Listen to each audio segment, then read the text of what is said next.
Muito obrigado por estar acessando a esse vídeo. O meu nome é Leonel Lacerda, eu sou trader e investidor no mercado de ações. 2 de agosto, vamos ao comentário do índice Bovespa e também de alguns ativos, nesse nosso comentário que é realizado todos os fins de semana. Bem, pessoal, primeiramente eu gostaria de esclarecer algumas pessoas perguntando por que eu me identifico como trader e também como investidor, se não é a mesma coisa. Não, tecnicamente não é a mesma coisa. Eu fiz um vídeo sobre isso no meu blog, está lá. Quem quiser assistir, principalmente para quem é novo na bolsa, quer saber a diferença, é só acessar que está lá no meu blog. Vamos começar pelo índice Bovespa, pessoal. O índice Bovespa aqui tem a seguinte situação. Dentro daquilo que nós imaginávamos no último comentário, na semana passada, o índice fazendo um repique após uma forte perna de baixa, né? Chegando aqui à região dos 50 mil pontos, onde ali começa a enfrentar uma resistência, né? A média móvel 21 períodos vai ser aqui uma resistência. A pergunta que não quer calar é: até onde vai esse repique do índice Bovespa? Bom, o primeiro ponto, a probabilidade, né, é de que venha até aqui a média móvel 21 períodos, linha vermelha mais fraca, ou ele pode ir até um pouco mais em cima, a região dos 52 mil pontos. Por ali passa a linha de tendência de baixa e também essa linha vermelha mais forte, que é a média móvel 72 períodos. Em termos de probabilidade, e análise técnica é probabilidade, pode ir até ali esse repique, ok? Agora nós temos duas hipóteses a considerar, né? O índice Bovespa ele pode bater lá e voltar a cair, ok? Ou seja, retomar a sua tendência de baixa, tá? O que existe uma probabilidade alta, ou o índice pode fazer o teste de fundo, depois desse repique, pivotear para cima, lançando uma onda 3 no curtíssimo prazo. Isso pode acontecer também. Tá? Me parece menos provável, diante de todo esse cenário aí que nós temos. Não é?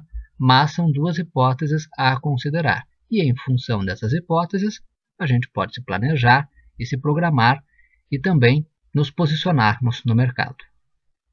Dito isso, vamos aos papéis. Vamos começar pela entrada que eu fiz essa semana.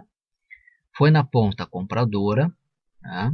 Embora o índice esteja numa tendência de médio prazo, de longo prazo de baixa, eu fiz aqui uma compra nesse ativo que é BRFS3 Brasil Foods.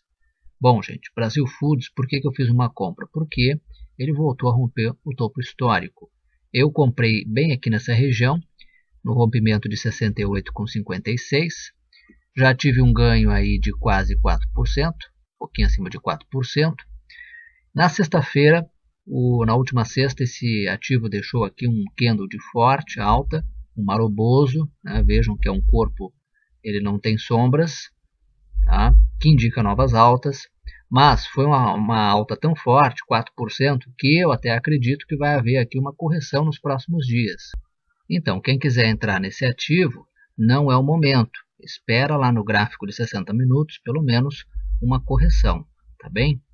Eu havia, há várias semanas, eu vinha chamando a atenção para esse ativo e dizendo para vocês que eu estava de olho e que eu gostaria de entrar. Pois bem, chegou o momento.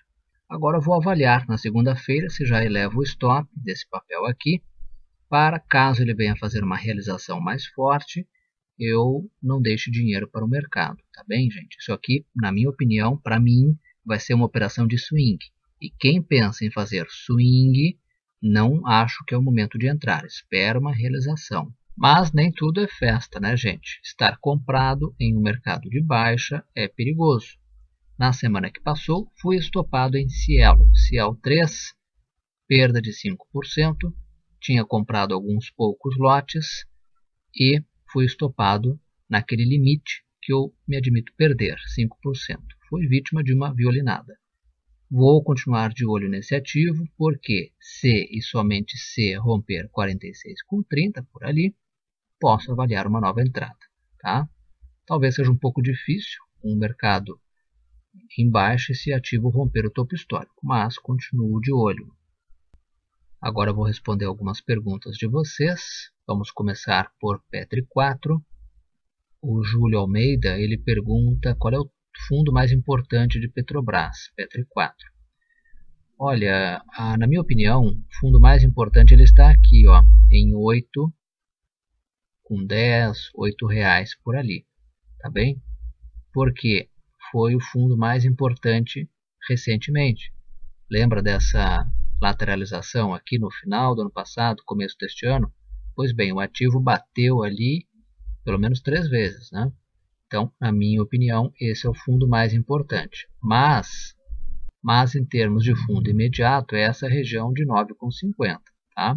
Aliás, se Petrobras perder 9,50, na minha opinião, gera uma boa entrada na ponta vendedora. Tá bem? Nesse momento, o ativo fez um repique, me parece que sentiu a resistência da média móvel 21 períodos e está voltando para a sua tendência, que é de baixa. Ok? Mas, na minha opinião, a venda ocorre se romper para baixo 9,50. Essa semana, a Petrobras, se não me falha a memória, vai divulgar balanço. Eu não costumo ficar comprado, nem vendido, nem operar ativo quando ele vai divulgar balanço, porque ele fica muito volátil. É muito fácil deixar dinheiro para o mercado nessa situação. Né? Então, quem pretende aí entrar, seja na ponta vendedora ou enfim, sugiro que fique com muito cuidado, porque a volatilidade fica muito alta quando o ativo divulga balanço. Agora a pergunta do Francisco da Silva, que é sobre Vale 5. Ele pergunta qual é o melhor ponto para se vender Vale. Bom, Francisco, antes da gente responder a tua pergunta, eu queria dizer o seguinte, o que eu acabei de falar sobre Vale está exemplificado, está ilustrado aqui, que eu acabei de falar sobre Petrobras, né? Está ilustrado aqui em Vale. Observe esse enorme candle aqui, foi a volatilidade de Vale no dia 30 de julho, quando ela divulgou o balanço, né? Observem, um monte de gente sofreu stop aqui, tudo por causa da divulgação do balanço, né, gente? A volatilidade fica muito alta. Bom, respondendo então à pergunta, na minha opinião, venda de Vale, pessoal, só e somente só se romper 13,72 para baixo, tá bem? Somente quando o ativo sair dessa área verde aqui, quando furar isso aqui para baixo. Vamos dar uma olhada nos bancos. Vamos dar uma olhada aqui em BBAS3, fazendo repique até a média móvel 21 períodos, dentro daquilo que nós falávamos no vídeo da semana passada, ok? Existe uma probabilidade de o ativo sentir essa resistência da média móvel aqui e voltar para a sua tendência que é de baixa, ok? Vamos dar agora uma olhada em BBDC4. BBDC4, situação parecida, fez um repique dentro daquilo que imaginávamos, só que BBDC4 já sentiu a resistência da média móvel 21 períodos, a linha vermelha mais fraca, e já voltou a cair, tá bem? Nesse momento voltando para a sua tendência que é de baixa. E TUB4, vamos ver o gráfico de TUB4, situação semelhante também. Vejam que fez o repique até perto da média móvel 21 períodos. Ok, gente? Bom, e TUB4, se não me falha a memória, também divulga balanço nos próximos dias, nesta semana. Então, muito cuidado se forem operar esse ativo, tá bem? O Marlon Herrera pergunta se é hora de vender banco. Olha, Marlon, tem que esperar, na minha opinião, tem que esperar fazer o pivô para baixo, no caso de Itaú, tá? Nos outros bancos, tem que ver se já terminou o repique. Como é que a gente observa isso? Quando fizer a reversão, quando voltar para a tendência de baixa, lá no gráfico de 60 minutos. Mas no caso aqui de Itaú, tem que verificar se chegou ao fim esse repique. Vamos nos encaminhando para o final desse vídeo. Antes de falar sobre Croton, eu queria lembrar a vocês que todas as operações vistas aqui nesse vídeo não são recomendação nem de compra nem de venda. Eu não faço recomendação. O que eu faço é um estudo e compartilho isso com vocês. Então é tão somente a minha opinião, os trades que eu faço ou que eu pretendo fazer. Com relação a Croton, pessoal, eu deixaria aqui como uma dica para vocês ficarem de olho se esse ativo perder aqui a região de 9,15, 9,10 por ali. Por quê? Porque isso é a beira do abismo para Croton. ele engatou uma tendência de alta, né, até ali o mês de junho. Os fundos eram ascendentes e os topos também. Depois fez uma reversão bárbara, caiu fortemente e agora até pode fazer um repique. Até pode fazer esse repique.